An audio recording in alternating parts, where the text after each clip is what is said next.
Hello and welcome to Mr. Randy's Wine and Spirits. I am Mr. Randy and today we're doing another final pour episode. If you're new to the channel, hello, welcome, come on in.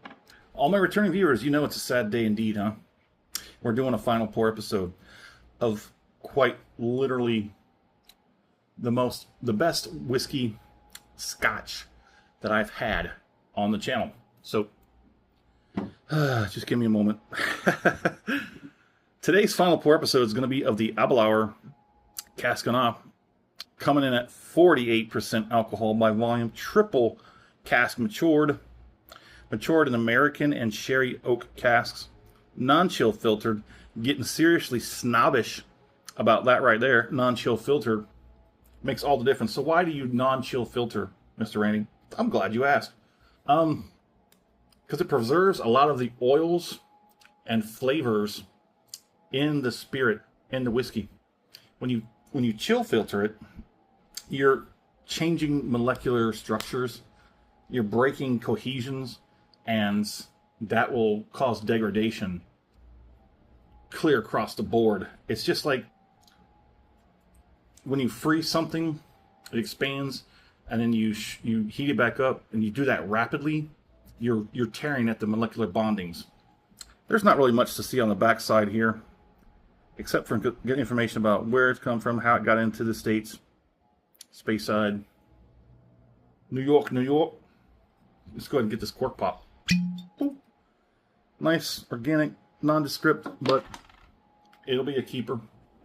Let's go ahead and get this pour. I think, you know what? We good? I think we're good. Maybe a little bit this way. Just gotta be careful taking that off. So Mr. Randy does 3-part series to his reviews. Part 1, off the rip, get it home, crack it open, share my first pour and my impressions with you, because that's what we do. Part 2, full review time. We're going to drink it halfway. When we do that, after we get it halfway, we cork it, put it back on the shelf, let it sit for a week and a half, 2 weeks, let it open up, let it relax.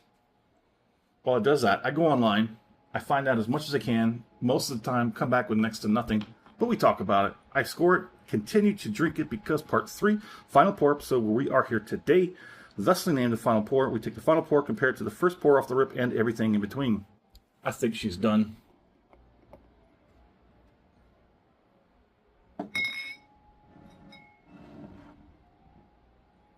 Yes, quite far one of the most delectable delights that I've had, period. Casg Annamh is Gaelic for rare cask. I do believe that properly fits the spirit, this libation. On the nose. It has taken a step down as far as the aromas. You can see on that bottle, you can see those legs, the viscosity. I tore off most of that. I tore that off of there. I have OCD, so I'm surprised I didn't rip the rest of that off, but I wanted it there. So I picked this over the original expression because of that 48%. How can you walk away from a 48%? They don't make a lot of them. They surely don't make a lot of them, and they're not cheap either. All I know is, like I said, it's taken a few steps. It's one step. I'd say probably one step down since off the rip. It's still beautiful. Don't go in too deep, because you're going to get that 48% right up the nose. There is some deep, dark richness. Ripened red fruit. Sweetness. Like brown sugar and molasses. Or is that light brown sugar, not dark brown sugar? There's a difference. Light brown sugar and dark brown sugar.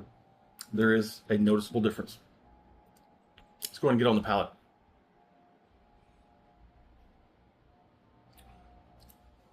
Ooh wee. Ooh wee. Okay.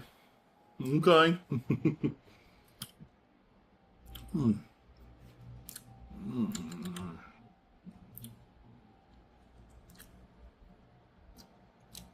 I'm just sort of I'm mulling over a few things in my head, slightly distracted. I do apologize. So that was my acclamation pour for those who are new to the channel. Just to sort of splash your palate and your mouth with it and let those effects come on and then mellow out. So that this next palating is going to tell us a little more truth of it.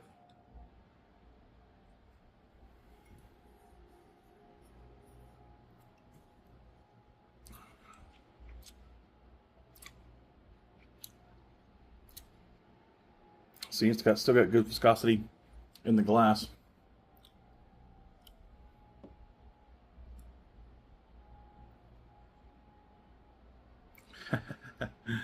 No. Okay. So there is some good viscosity. Transfers well to the mouth. There's quite a bit of flavor that has left the bottle. There's more of the deeper, darker richness to it than there is the lighter side. So I do believe roughly about this area here, the second third is usually where a lot of these Scotch get really, really good.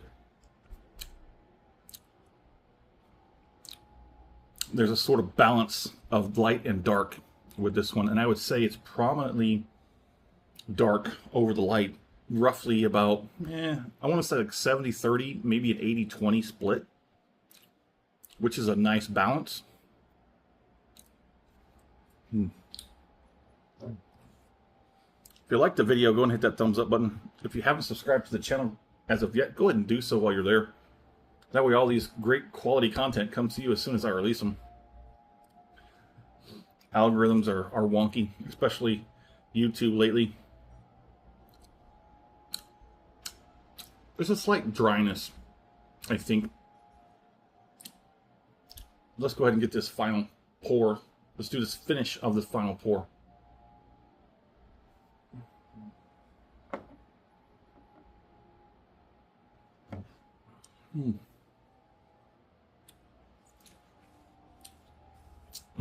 Okay. There is deep, rich, red, ripe fruit with a simple twist of spearmint or mint.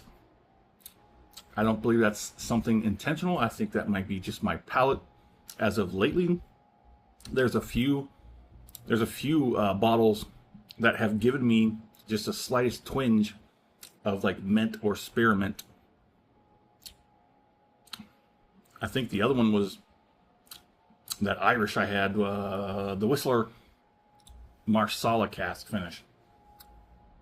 At some point on those finishes, I did get a little bit of mint or spearmint. Well, at least I'm not getting like cherry cola. I am getting some dark, rich, ripened cherry. More so than what I got in the rest of the bottle as plum.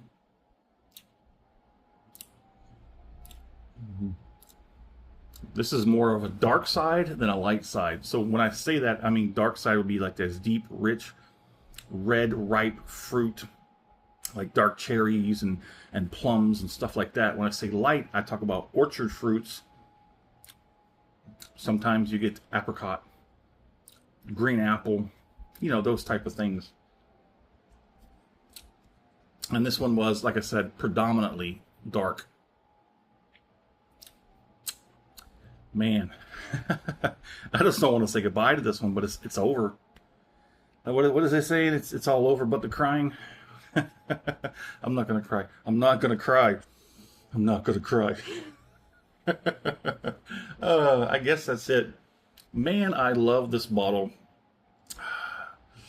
I guess if I see it on sale again... No, wait, this wasn't the one that was on sale. This was full price. But it wasn't too bad. Still under my $100 price point ceiling. I don't know how much longer that's going to last because several of these and a few other next step up are going to be over $100, and I am so looking forward to them. And the problem is, there's a couple of compass boxes that I'm looking for, and if I see them, I don't care what they're going to cost me. I'm getting into that danger zone where I'm just like, F it. Full send, let's do it. But the good thing is, I guess, is because I'm doing less bottles, less reviews, so now I'm concentrating more on quality than quantity. It never was about quantity. It was just about my interest gets piqued on a bottle, and I just like, ooh, shiny thing, let's go for it. That still happens now and then when I see something that looks interesting, because it's not something you see all the time. It's something new, something different, something rare. Yeah, so I guess that's it. Yeah, so just for a moment. There it is. In the comment section, would love to know where you're currently at. What are you currently drinking? Have you had an Aberlour? Have you had the Casg Annamh? I'm not. You know what I'm saying. Anywho, 48%. Love it. So sad to see you go. But there's always another one. There's always another one on the horizon. Yep. So there it is. Anywho, as always, thanks for stopping by here at Mr. Randy's Wine and Spirits. Best damn one yet. I don't want to be too premature on this one, but I do believe this is going to be the bottle of the year for Mr. Randy's Wine and Spirits, at least for the halfway mark. So this,